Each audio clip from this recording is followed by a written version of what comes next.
and the plan is to talk about hockey despite it being the off season, and I'm already losing my mind that there's no hockey on TV. It's a shame, and I don't know what to do. How do you feel about it?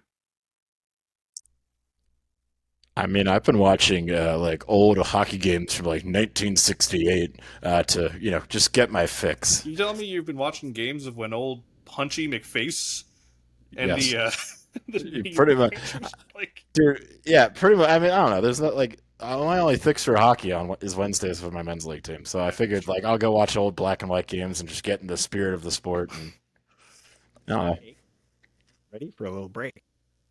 yeah, I'm ready for a little bit of break. yeah. Playoffs are long, Playoffs are long. and the summer is a time when information comes in a little bit slower now that we're past the frenzy of free agency. Yeah. And we're probably like maybe every couple weeks we're gonna have something noteworthy to talk about. But I think it's a nice quiet time heading into dev camp.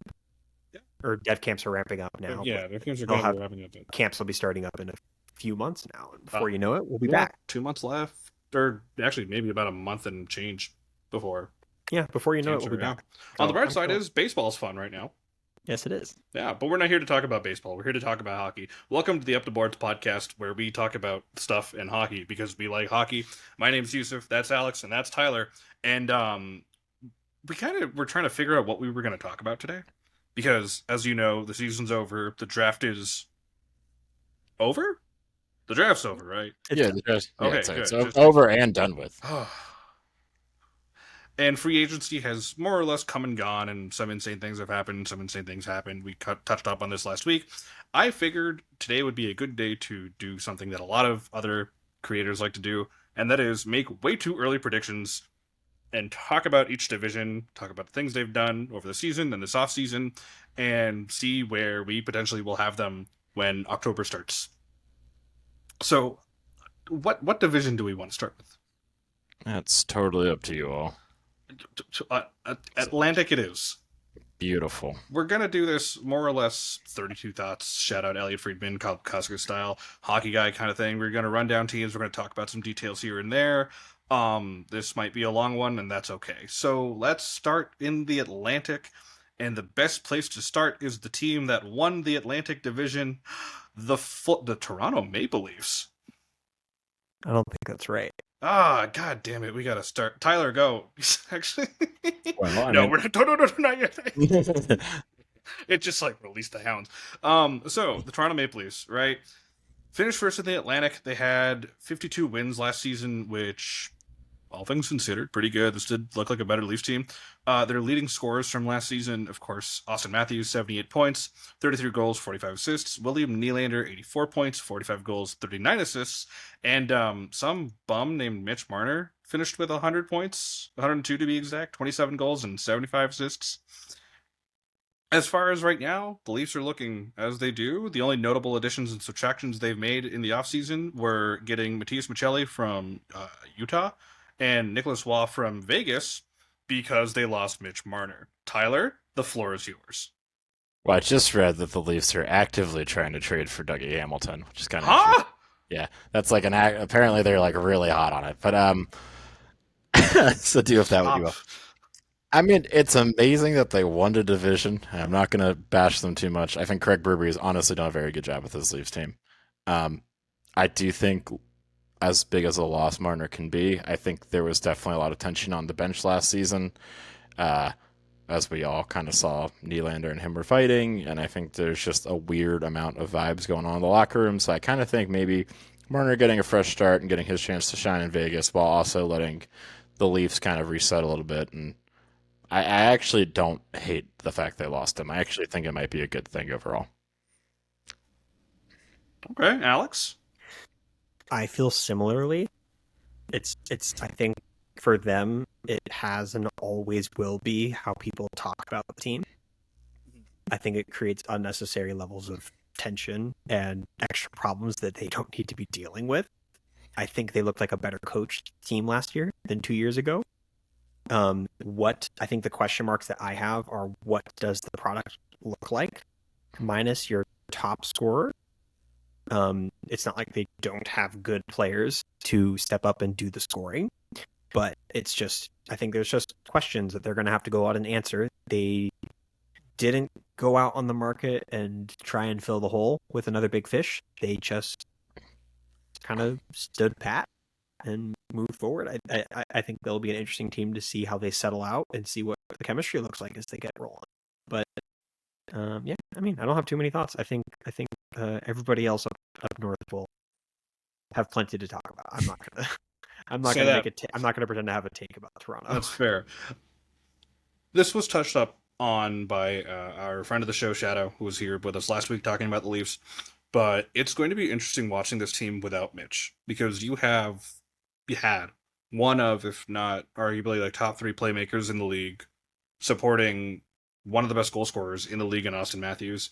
We've seen since Austin Matthews' 69 goal season, he's obviously regressed a lot with injuries, sure, but he's really racking up the assists more. He's becoming a little more of a point man than a hit man. Still a great goal scorer regardless. It's going to be really interesting to watch this forward core without Mitch. Like, who, if anyone, could take that role of being the playmaker for the team to set up everything? The other thing too is it was talked about on 32 Thoughts, whenever the most recent episode was, that you don't just replace a Mitch Marner with one guy. And Nicholas was a solid player. He's a good shutdown guy. He's going to be a great shutdown guy for them. I think he'll fit well with the Craig Berube system. But you got to get a lot of guys together to step up the way that Mitch by himself did for next season. And I think the shape of the entire team, weirdly enough, even defensively, is going to change a lot because Mitch really worked on becoming that like proper 200-foot player, which helped their defense a lot because no offense to the Toronto Maple Leafs defensive core. Yeah, you got some great names in there now, but a lot of them are offensive heavy guys, right? Like even Chris Tanev is very much like he's a great shot blocker, but again, offensive defenseman. Morgan Riley, offensive defenseman, right? So it's going to be real interesting to see how exactly guys like Matthias Michelli and Nicholas Waugh play into their system for next season. If they're getting Dougie Hamilton, why? Yeah, there's going to be a lot of questions on the Leafs, but I have a feeling they're going to regress a little bit going into next season, just a hair. But that can be talked about later, I think, because we're also it might even be good for them. It might, you know what? Yeah, it might be good for them. It just might. As long as the city doesn't eat itself alive. Well, that doesn't happen. That always happens here. That being said, since we're talking about the Atlantic, we're going to talk about the next team in the division. In second place, finishing from last season, a team that also is blue and white, the Tampa Bay Lightning. Last season, they finished with 47 wins, 31 losses, and 4 overtime points for 47 wins, 27 losses, 8 for 102 points. I had that mixed up with Florida for a second. And their notable point scorers, of course, Mr. Nikita Kucherov, your Art Ross winner for this year, with 122 points, 37 goals, 84 assists. So down from his last season where he had 100, I believe, on the dot or 100 plus. Brandon Hagel with 90 points, 35 goals, 55 assists. And Braden Point with 42 goals and 40 assists for 82 points in per season, going a point per game. And you might be wondering, oh, well, what did they do in the offseason so far? Nothing! What? So, the Tampa Bay Lightning confuse me sometimes. And I was just telling Alex this before we started recording, in that there's a feeling that they might regress, and there's a feeling that they might take first in the Atlantic for fun, because Andrei Vasilevsky still exists. And Andrei Vasilevsky is healthy. So long as he is healthy, so long as Kucherov is healthy, that team will run perfectly fine. That being said, the fact that they haven't really made any additions or subtractions to the team that are notable, besides losing out Tanner Jeannot, but they haven't lost anything notable or gained anything notable, makes me wonder what exactly Julien Brisebois' plan is for the remainder of the offseason heading into camp next season, rather. Because you have a core of players who, for the most part, are well-seasoned veterans, right? You have your Kucherovs, you have your Point, Hagel, they have Jake Gensel, things like that. But they need to start thinking about what happens after all of them. Kucherov's not getting any younger. Braden Point's not getting any younger. Jake Gensel's not really getting any younger, right? They already had the plan set in stone for years of what life was going to look like after Steven Stamkos. but we're starting to see a situation where, well, one guy is, your big boy in the team, in Nikita Kucherov, right? Your main scorer does everything, right? You kind of need a second person. And for the most part, I think a lot of people, myself included, assume that Braden Point is going to be that guy. But with the way he's been playing, yeah, he was at a point per game this season. Is he going to regress next year? What exactly is going to fare for the Tampa Bay Lightning? Do they need to bolster up their depth in any way? Because again, we just saw them get a early round exit in the playoffs. I think it's unfair to just point at early round exit for Tampa. Yeah, that's fair. They ran into the back-to-back defending Stanley Cup champion or the Panther gone. Well, right. We'll talk about them later. But here's the thing about Tampa. Yeah, they're deep with vets. They are going to play solid hockey every shift. Their depth can be at a couple positions or a couple assets, right? Depth at goalie. What happens if Vasilevsky's not healthy is a question mark. And then depth at scoring. Who that number one, number two options are. I mean, you've got solid pieces backing it all up. A couple things go wrong. You could see some regression for sure. It's hard to retool a roster like this for youth when you've got contracts in place and experienced vets on the roster. Take a look at Pittsburgh. It's a difficult thing to pull off. We will see what they try and do, but I think it's very performance based, and we said they were going to regress when they just let Stamkos walk out, right? Just because of vibes, and they proved everybody wrong. They had a slow start, but then they started cooking. There were a lot of people who said they were going to go deep in the playoffs, and then they had a crazy first round series. But I don't know. I don't think I can doubt them at this point. I think when you look at, I mean, in my opinion, I think they probably have one of the best coaches in the entire NHL. And Bingo. I think that makes a difference. That makes the huge. Cooper is still arguably the best coach, if not one of the smartest coaches in the league. Yeah, and I think that makes a difference. And I mean, regardless, love or hate Vasilevsky, he weirdly gets flack for being amazing. I don't quite understand. He reminds me a lot of Carey Price in that regard. It's like the guy was very clearly not the issue, and I think once again you have top 3 goalie in the world and top 3 coaches in the league, and life's pretty good. I don't think it really matters that much. 100%. I think at the end of the day, coaching will make a big difference, and Cooper is Cooper, right? Yep. Even when the deck is stacked against him, he still finds a way for the Lightning to succeed. There's a reason he's going to be coaching my country's national team at the Olympics in February, right? Yep. Like, there's a reason people trust him that much as a head coach, and he still proves it. Even in defeat to the Florida Panthers this year, he still was able to make it work. So, wow. Yep. It'll be interesting with Tampa going into the next season. On that note, we might as well tackle the other Florida team that finished third in the Atlantic, that eventually went on to win the Cup again, the Florida Panthers. Our Florida Panthers. Finishing third in the Atlantic with 47 wins, 31 losses, and 4 overtime points for 98 points total. They're leading scorers, and this surprised me a little bit when I was looking into this. Because for how dominant the Panthers were in the playoffs, I would have assumed, oh yeah, well, they would have at least had one guy in the 90s somewhere, right?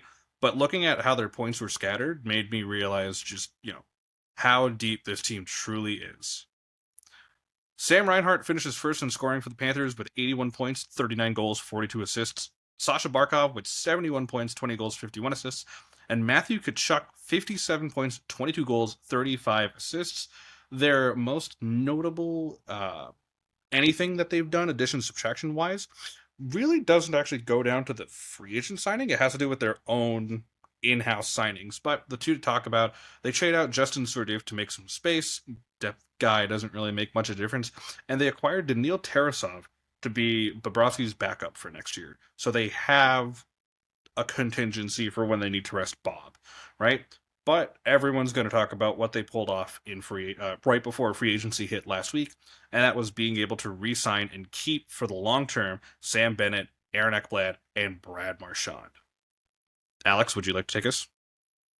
I mean, and it's not to be disrespectful, but what can we say that hasn't been said about this organization? They are deep, they are well run, they have players bought in on what the MO is and what the operating plan is. The fact that all those guys took discounts, it's a testament to how they run, how that org does business. It's a reason why people are able to complain about the state tax issue, right? It's part of it, but it's just not that big a part of it. I think the biggest question mark is what do they look like without Chuck to start the season? But he'll eventually be back. I think the team is going to be just fine. They're well coached. They're super deep. I expect them to win the Atlantic. No, nothing short of it. And then even if they don't win, they're going to be a threat in the playoffs. They're really good.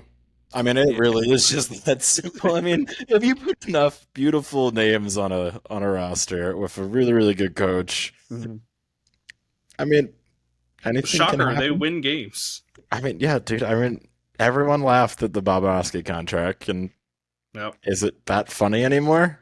No. No one's laughing now. I mean, I don't know, man. They have the same team for the next like 5 years. It doesn't matter. Like they have the same coach and the same really good players. And I'm sure in trade deadline they'll pull off some miracle and it'll be like, and we'll all be sitting there. It's like Yeah, there's we'll all no, be sitting there like, they did it again. yeah. Like when they got Brad Marchand, it's like, well, like what's over? Like Plot twist: they start the season so hungover they never recover.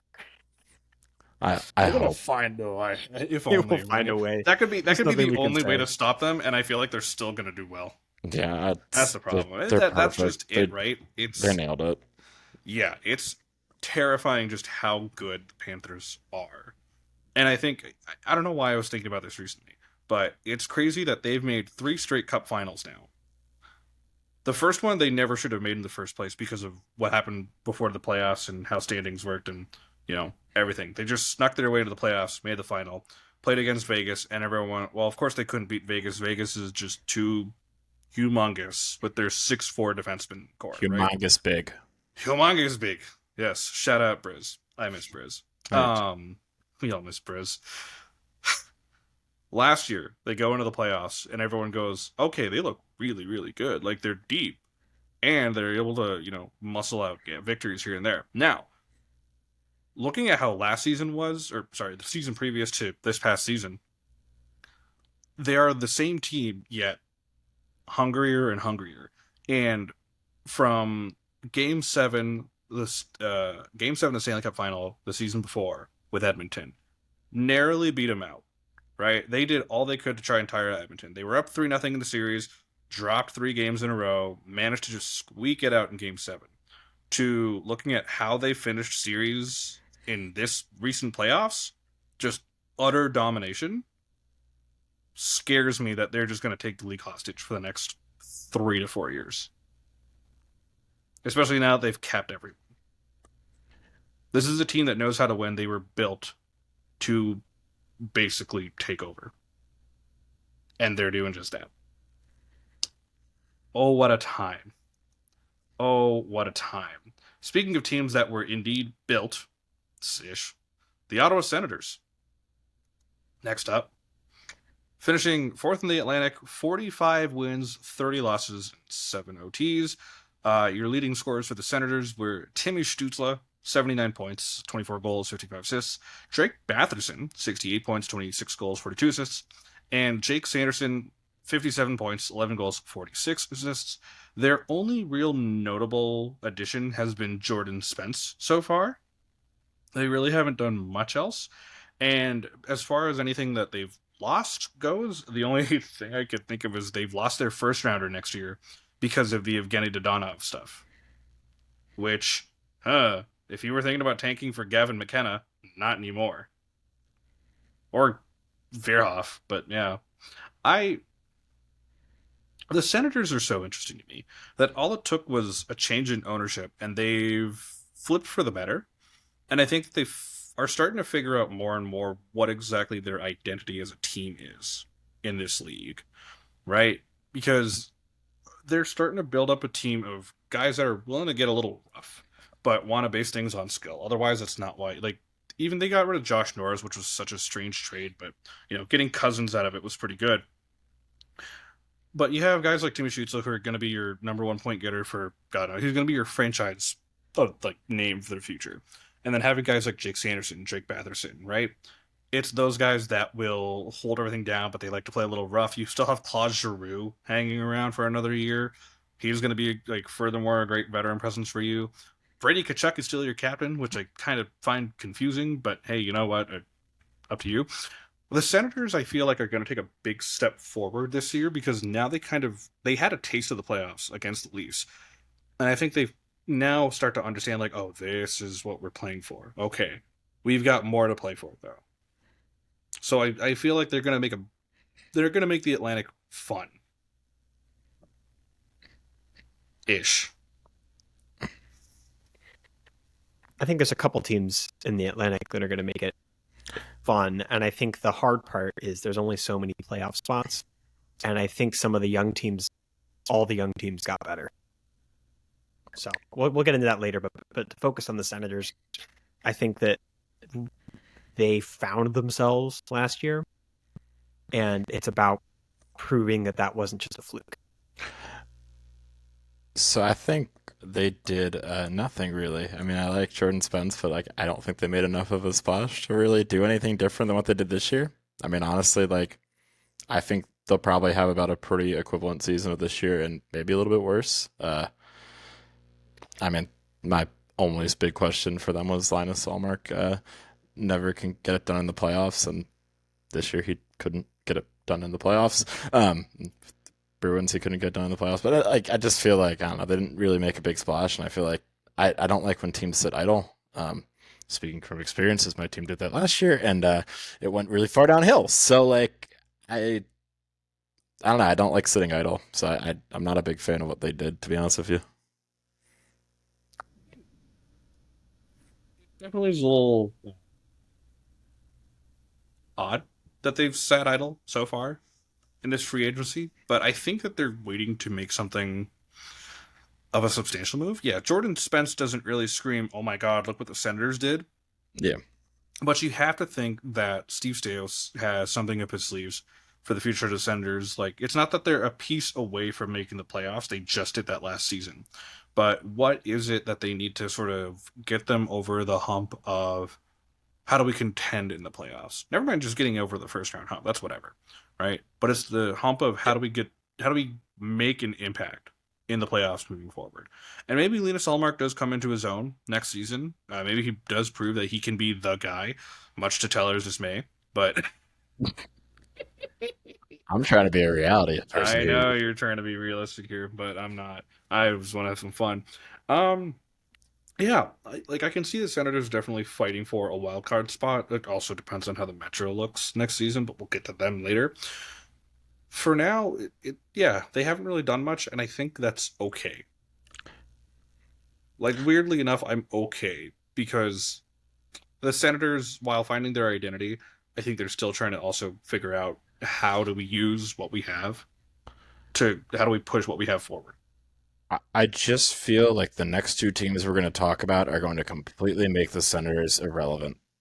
Oh, they are. I know they are. And that's kind of where I'm looking at it. Yeah, I think it's the two people who finished below them that did a lot and did significant things that it's okay, put up or shut up, Ottawa. Okay. So let's get to the team I'm most excited to talk about. Oh, I think we're all. Here's the thing: the other team is the one I should be excited to talk about, but okay. I'm gonna preface this. I was one of my best friends here in Toronto. She's originally from Montreal, grew up a Habs fan, still is a Habs fan. But I was telling her recently, I'm like, "Are you watching hockey again?" And she goes, "Nah, whatever. The Habs are fine." I'm like, "Dude, they're gonna be the most terrifying thing in the Atlantic in the next 2 years." And she's like, "Oh, but everyone says that." She's like, "I don't believe it." And I'm like, "You better." The Montreal Canadiens last season finished 40 wins, 31 losses, 11 overtimes. Nick Suzuki led the team in points, 89 points, 30 goals, 59 assists. Cole Caulfield. You want to talk about a kid who's stepping up every season. Goal Caulfield. My apologies. Goal Caulfield, yes. Cole Caulfield. Oh my god, I love this kid. I wish he was a Red Wing sometimes, man. 37 goals, 33 assists for 70 points this year. And of course, third in scoring, the stud story of last season, Lane Hudson, winning the Calder. 6 goals, 60 assists for the Montreal Canadiens franchise assist record by a rookie. Their notable additions, actually no, hold on. You know what? Let me talk about their notable subtractions. So they lost Logan Mailloux. They traded him off to St. Louis in exchange to get Zachary Bolduc, which is great for their forwards. And then they also did this thing where they traded some picks and a guy named Emil Heineman and got in Where return. have I heard this before? Where have I heard this before? It's as if we talked about it last week. They got Noah Dobson. This seems gonna be so much fun. One of the most young, exciting teams in the league got yet another young, exciting stud. Yep. And locked him up. Yep. And I mean, they passed the eye test. This team passes the eye test of everything. It's about what they learn, how to find playoff success.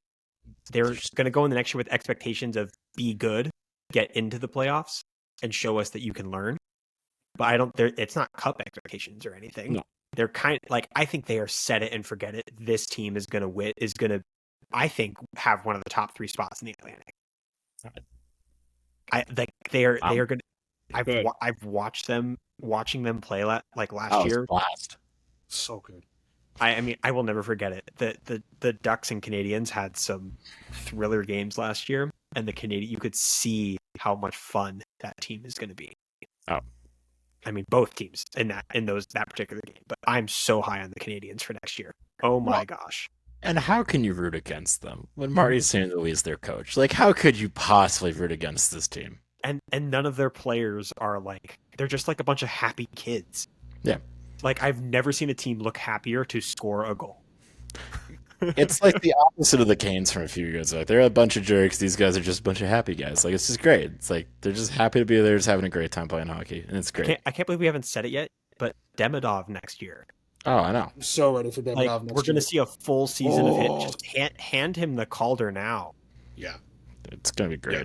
The way, you know what I hate personally is that Demidov only played 5 games last season. He came from the KHL, right? Obviously, but so many people watching him play. Obviously, people want to complain because it's Montreal, and people are saying, "Oh, well, his defensive game's not good." Dude, that's not the fucking point of Ivan Demidov. They didn't pick this kid to be a defensive forward. Nope. They picked this kid to eventually one day will be on the opposite wing of Cole Caulfield, and him, Suzuki, and Caulfield are going to ruin people's lives. They are going to tear nets down and shred defenses apart. If Ivan Demidov pans out the way everyone thinks, they're fucking terrifying. I am so ready for a full season of Ivan Demidov. Plus, from what I've been hearing, they are trying to find a good second-line center to pair up with Demidov to really get him used to the show. And they're still working on something. I don't know what exactly. There's been rumors everywhere. Jordan Kyrie's name keeps popping up here and there, but you never know. But we're going to get a full season of Ivan Demidov next year. We are going to get a full season of what might be my favorite young defense core of Hudson, Dobson, potentially David Reinbacher, and Caden Gooley. This is going to be a very fun team to watch. And they very well could finish third in the Atlantic next year. And I was also telling Alex this earlier, if Jakub Dobish and Sam Montembeault have their act together this coming season and decide to just split up and just ball out anytime they need to, yeah, watch out. Yeah. Watch out. That is their only big question. It really is. That is kind of the only. I don't want to call it a glaring hole. It's just a question. It's definitely a question. It has been proven that you can have a question mark at goalie and wind up in the Stanley Cup. It's also been proven you can have a question mark in goalie and win the Stanley Cup. Tyler brings this up all the time that Darcy Kemper's a Stanley Cup champion.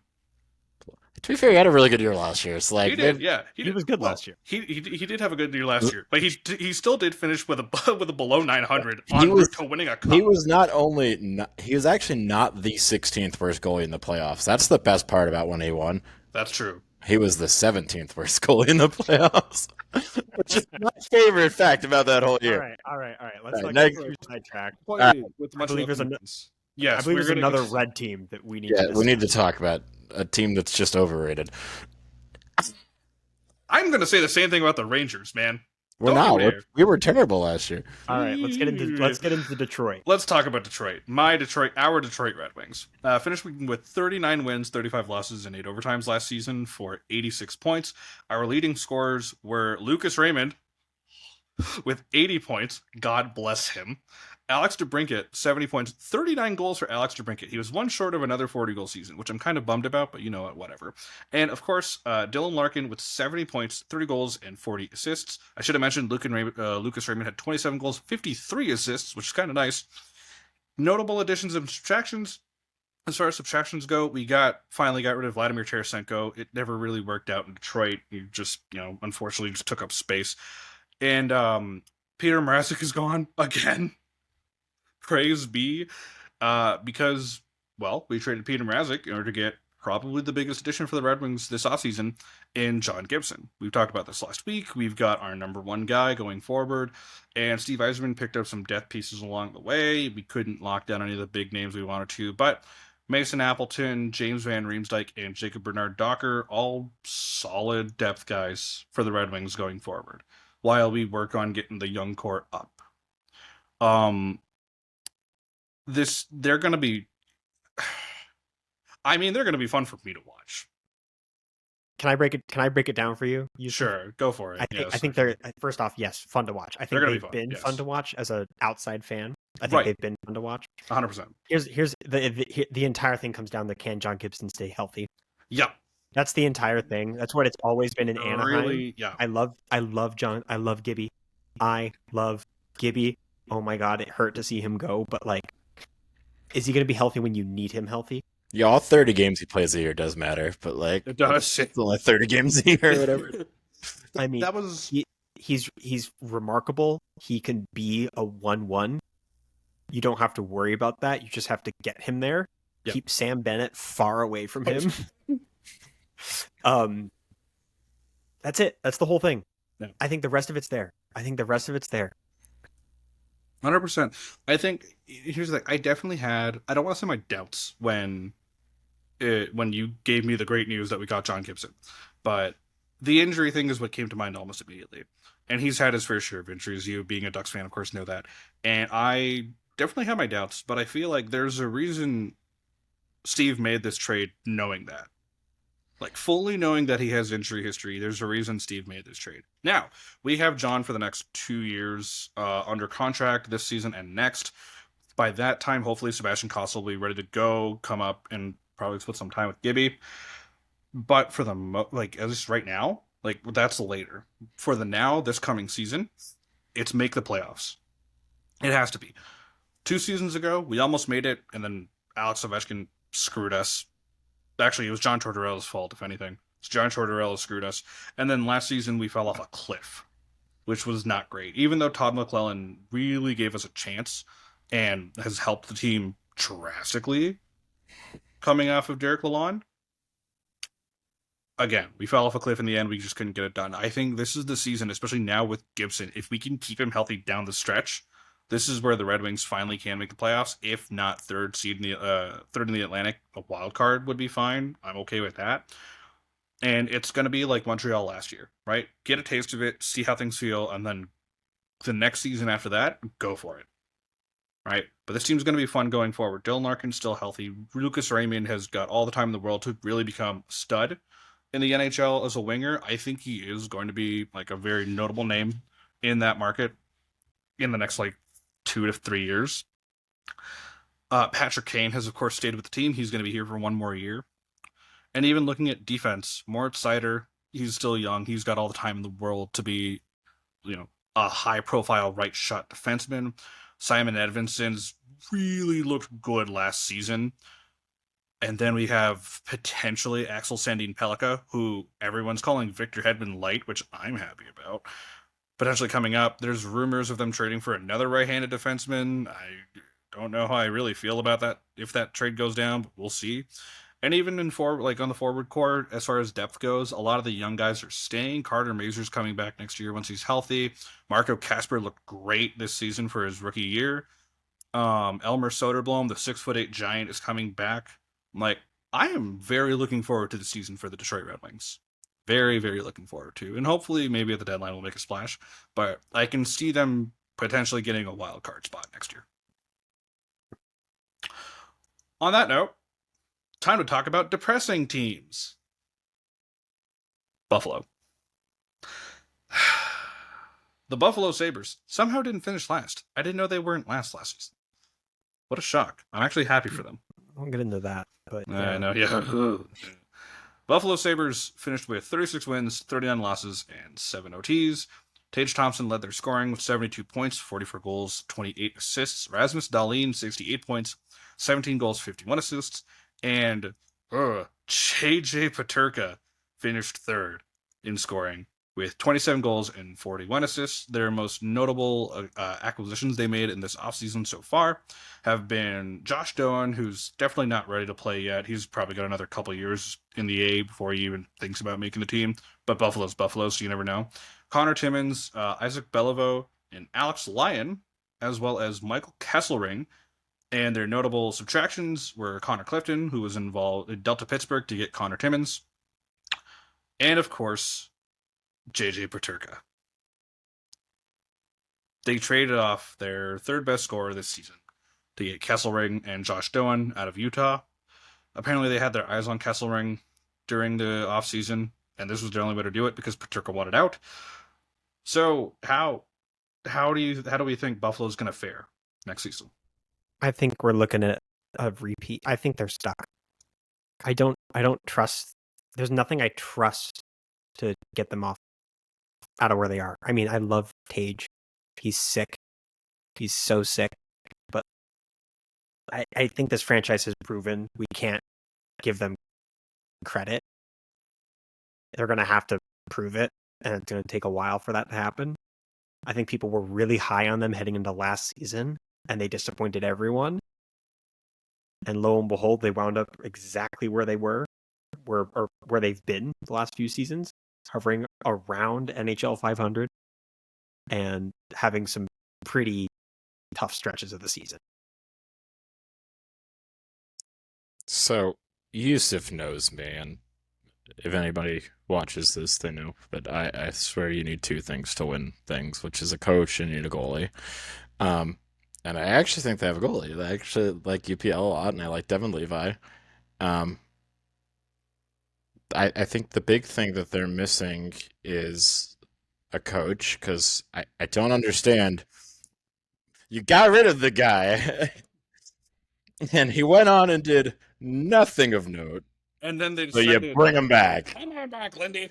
So like, I like props, because it's like, you know what, like he's gonna probably retire when he's done there, and it's like, you know, bring him home. I get it, but at the same token, it's like, uh, why?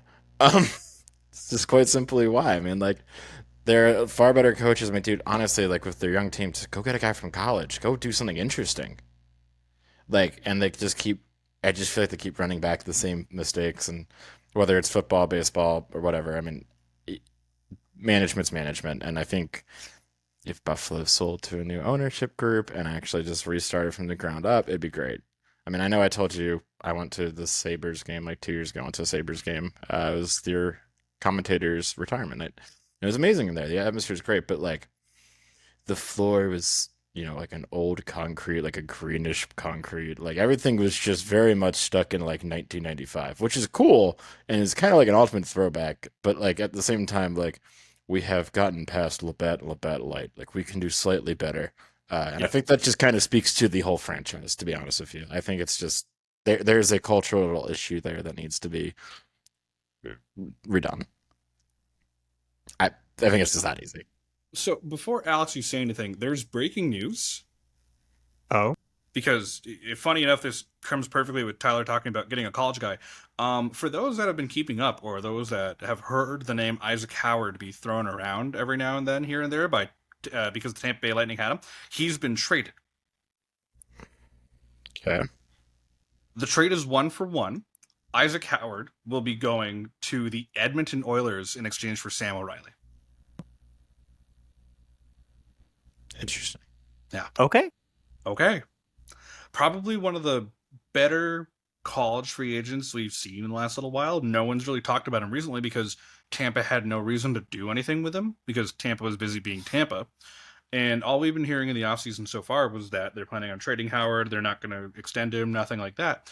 And now we're here. Isaac Howard is now going to the Edmonton Oilers. That is interesting. Anyway, let's keep talking about Buffalo. Alex. I mean, unfortunately, like I think the way Tyler put it is exactly how I feel about the team. I think it just needs a cultural overhaul. I like there's talent on the ice, but they've missed management. It's like a meme at this point. Every few weeks, oh, now it turns out this highly touted Buffalo player is available on the market. Oh, it turns out this highly touted Buffalo player wants to request a trade. I mean, like we all saw what Bennett or what Marchand got up to after the Cup win. Thank you. The amount of players on Florida that he was able to say thank you, thank you, Buffalo. Oh yeah, that was hilarious. I mean, like, I don't know. I just don't see I don't see the light at the end of the tunnel. I don't. I mean, and we saw the meme of comparing their 9th overall draft pick at his presser Yeah. to Roger McQueen at literal Disneyland one I've pick later. never seen someone so depressed. I mean, like, let's be honest. Like, draft prospects know what the rep of the org that drafts them is. Yep. Dude, Like, like, you it sounds stupid. It goes back to, dude, you go to any arena in the league, they have everything you can dream of. You go to Buffalo, it's like hot dog, burger, Labatt Light, and that's it. And dude, that's just like, it sounds so stupid, but it's like, if that's how you literally treat like the stadium that still had incandescent light bulbs for God's sake in the year of our Lord 2024, like God bless, like come on, like they can. It's just not a good run. It's just not a good run ship, man. That's just what it comes down to. You know what sucks about Buffalo is that this has been a conversation regarding them since Terry Pagula took over. It's been a while since Terry Pagula took over ownership of this team. Like a decade plus, right? At some point, he would have thought, well, there needs to be an entire shift in this team. And while there have been some here and there, it just, I don't know. I don't know how to do this. Yeah, let's get to the Bruins. Let's get to the Bruins. let's The get to the Boston, Bruins. let's get to the Bruins. The Bruins finished last place in the Atlantic, 33 wins, 39 losses, and 10 OTs for 76 points. Their scoring baffled me. I was like, oh, it's that bad. David Pastrnak, shocker, finishes with 106 points, 43 goals, 63 assists. Morgan Geekie with 57 points, 33 goals, 24 assists. And Pavel Zacha with 47 points, 14 goals, 33 assists. Their notable subtraction, Brad Marchand. Their notable additions so far have been Victor Arvidsson in trade with the Edmonton Oilers, Tanner Jeannot. I don't know how that one's going to fare out, and Victor Soderstrom. How do we what do we do? What do the Bruins do at this point? I think they're another team that needs a bit of a cultural overhaul among not necessarily as large as Buffalo needs it, but I think that not necessarily as large as Buffalo needs it, but that the team locker room. I mean, if you watch them towards the end of last season, it was really sad. Like, as a fan of a team that has been in the cellar, I've seen teams quit, and they, it's tough. It's tough. I think I don't think any of the additions heading into this season are going to just turn this team around. And I think there's just too much noise coming out of the front office, too much noise with the contracts they sign, and it's a city that desperately wants it to turn around. And I don't know if they're going to spring back up to relevancy next year. They've got some of the pieces that you need, but I just don't know how it happens.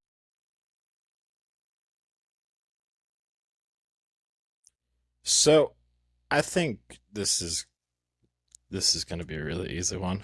So a long time ago, I've talked about this earlier. I'm watching hockey from the '60s. The big bad Bruins, man. That's what they got to get back to. I mean, that's kind of the roots of Boston. I think teams kind of take on their city's culture, and that's kind of always been Boston's real blue collar, like get gritty with it Bruins. I mean, look at even the Char era Bruins was like that, No, and right now they don't have an identity. no. I don't know what the heck they're doing with coaches as you watch their coaches leave and go do great things. The past two coaches, you can put that together and figure that out. Um, and I think on top of that, I mean, I think there's two words that would solve the entire organization's problem. The first one's fire, and the second one One- is Sweeney.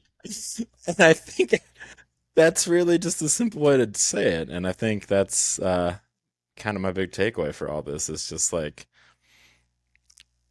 I just think that's the move. I mean, very clearly he's made some stupid moves. Players are unhappy, contracts are too large, and they just keep shooting themselves in the foot. I think with the Bruins at the end of the day is I think they'd love to go back to the big bad Bruins or some kind of identity adjacent to it. And yeah, they did have that during the Chara era. Chara, Bergeron, Marchand, Now they have to think about where exactly they want to be moving forward because now this team's going to be built around David Pastrnak and Charlie McAvoy, maybe Jeremy Swayman if they don't trade him. Who knows what they're going to do with Jeremy Swayman? We don't know anymore. But something Elliot Friedman also talked about was they're going to be confused for a while because they're going to want to go back to that big bad Bruins idea and try to keep the history of that ideology and mentality in the Bruins organization. But it's going to be hard because there just aren't enough big bad guys out there. And well, you say that, but you can make an identity like the Canes kind of do it, right? Like Yeah, they're gritty yeah, and that's fair. annoying, and They're like great and that's kind of annoying. the modern version of that. I mean, Yeah, obviously we're you, not you gonna could say like that. go find a charge, go level people, but like just that Yeah, modern exactly. gritty, still just like old time hockey kind of vibe, Sure, I get that. whatever the Yeah, new sense of that is. right, exactly. That's the thing is whatever the new sense of that is because the Bruins do they want to be like the Hurricanes, right? Do they want to be a little more on the aggressive side like a Florida? Well, they lost Brad Marchand to him, so sucks. But a lot of this will have to come from what Don Sweeney has planned for the next couple of years. And despite Oh, signing his extension, I think he has a plan. no, of course not. The hell? He didn't have a plan this season. Jesus. The Despite yellow all that, bee is going to inspire the team. Yeah, that's yes, it's gonna yellow now. you watch. They're gonna win the cup this year because of that. Imagine. The boys just pop off. Panthers trade Marchand back to Boston. But in return, they got Jeremy Swayman. What? I do think there's a 7-foot defenseman prospect in the 26 draft class. Is there not? 7-footer? Yeah, I think there was a. I'm blanking on his name. I'll have to look it up. Are we talking about Unprofessional. 7 feet with or without skates? Well, I'm blanking. I'll have to look him up. Okay, but he okay, got 'cause drafted I'm like- by. I believe he got drafted in the second round of the CHL draft, but he's going to come play in. He's going to come play in college. He made some headlines. I'll find the post. and send it Interesting. to you guys. Okay, yeah, we'll figure this out later. Yeah, the Bruins have fun next season. Good luck. I don't know. Good luck. I don't care what you're gonna do. Pasta's doing Pepsi commercials. Yep. So they're gonna do this. Gentlemen, here's what we're gonna do. We're gonna wrap this up, and we're gonna do this division by division for multiple episodes. But before we do that, we take the 8 teams we've just discussed. Let's have some fun. I know Alex already did this earlier. He showed us his spreadsheet. Let's predict where these teams are gonna finish in the standings next season, shall we? And let's work bottom up. I feel like it's more fun working bottom up. So I think consensus decision and agreement. Who do we have finishing 8th in the Atlantic Buffalo. next season? Probably Buffalo. Yeah, I think that's Yeah. safe to say. Yeah, right.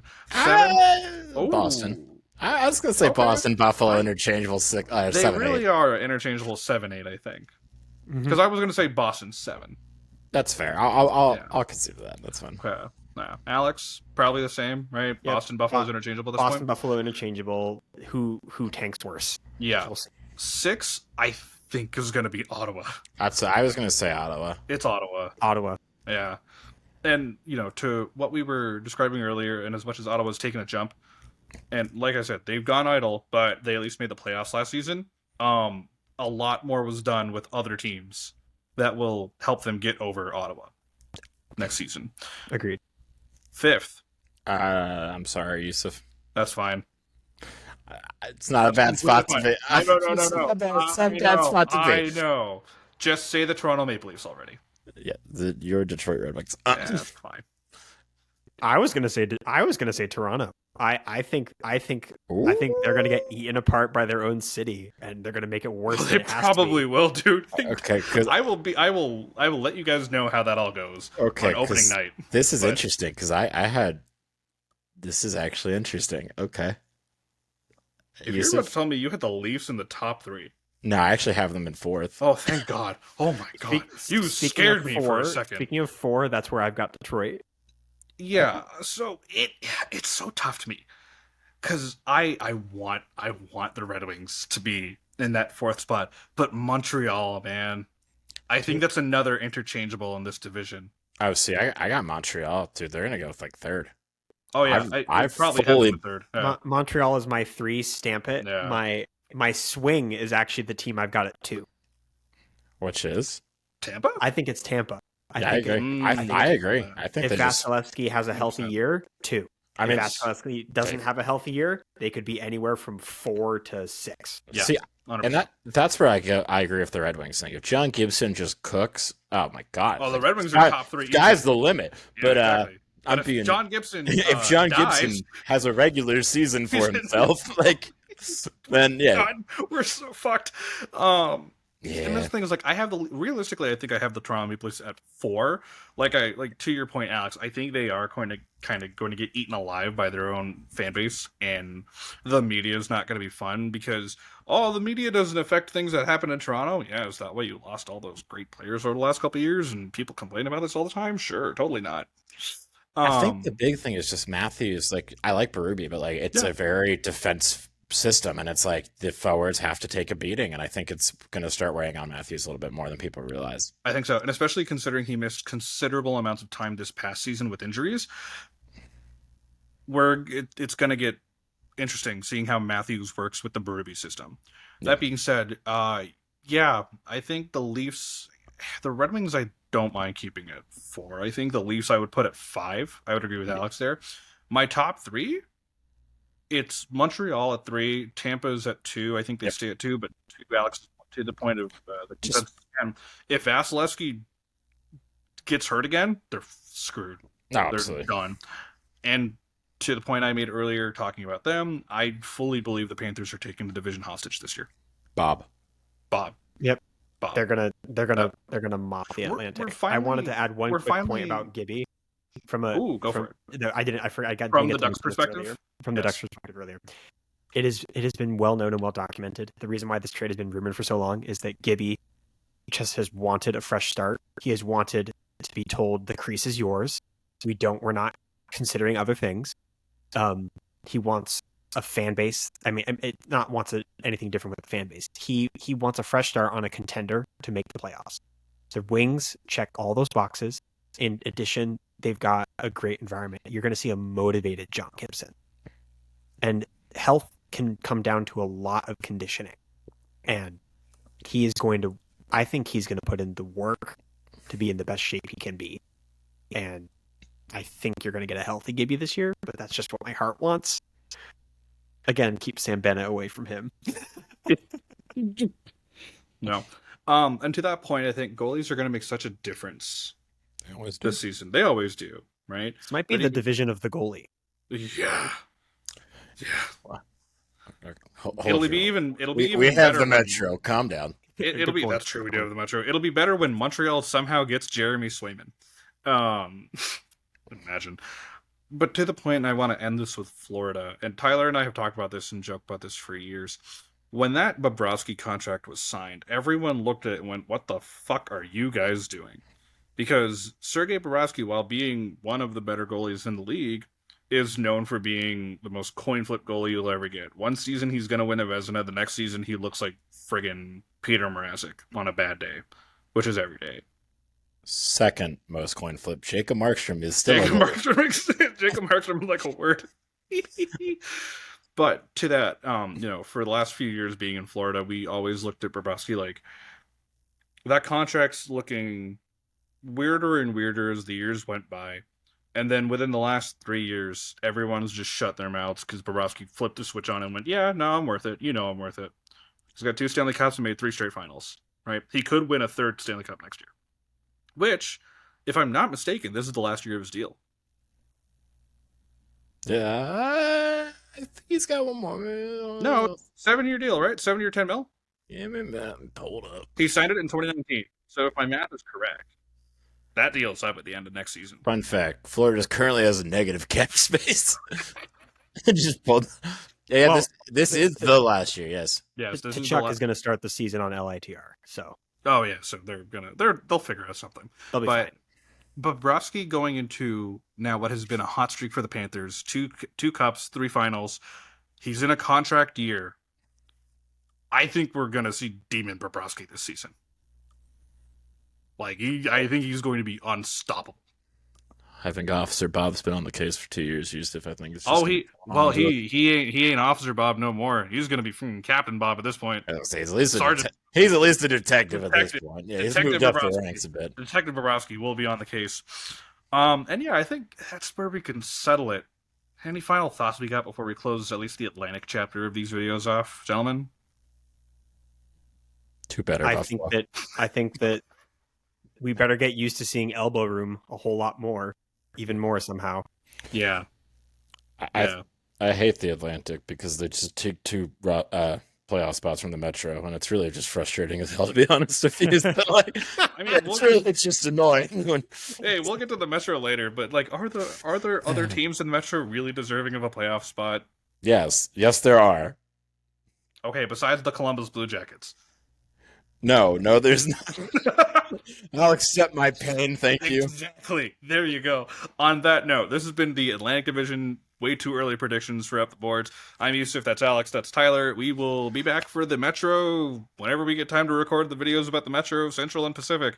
Until then, see you next time. See ya.